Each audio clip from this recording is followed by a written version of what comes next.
السلام عليكم. بالنسبة للخبط تستخدم هاي القوطية، هاي ابو الشجرة قوية، حتى الجفاف مالتها سريع، خلال 3 ساعات تصير جفاف.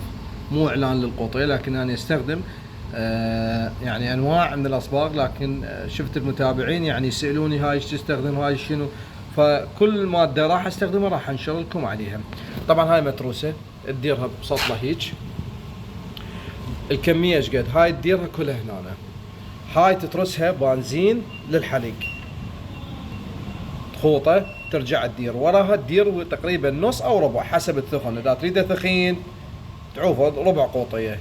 فاذا قوطيه تترسها بنزين، هاي نفسها تترسها بنزين، والثانيه نص، يعني قوطيه تديرها كامله هنا، تترس هاي بنزين كامله للحلق، بعدين تدير مره ثانيه بنزين نص وتدير. اسرع طريقه واسهل وانظف راح تستخدم، تحتاج هنا انت مو تشيل مثل قبل نشيل بالقوطيه من هنا وندير بالمسدس، لا، راح تستخدم هذا الفلتر. هذا الفلتر تحط محقان هنا وتدير بالدبات مال الثنر، شوف يصير جاهز للرش.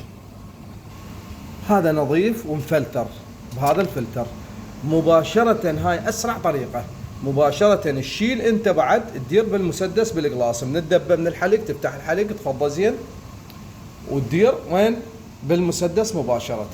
ماكو بعد شيل قوطية من هنا ودير بالمسدس وفلتر، لا، انت تفلتره مباشرة من السطلة بعد ما تخطه، تفلتره فلتر تديره هنا، يصير هيجي مفلتر وكامل قبل منه للمسدس.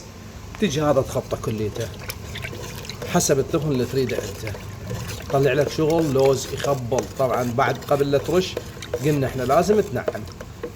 شغلة الخبط كلش سهلة. هاي تفتحها تلقاها متروسة، راح تديرها هنا، راح تدير بنزين للحلق وبعدين نص.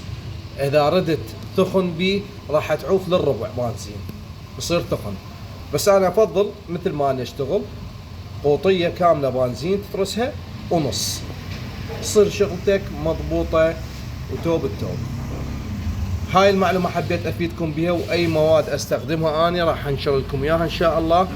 لا تنسون ان تترحمون الوالدية ويرحم والديكم.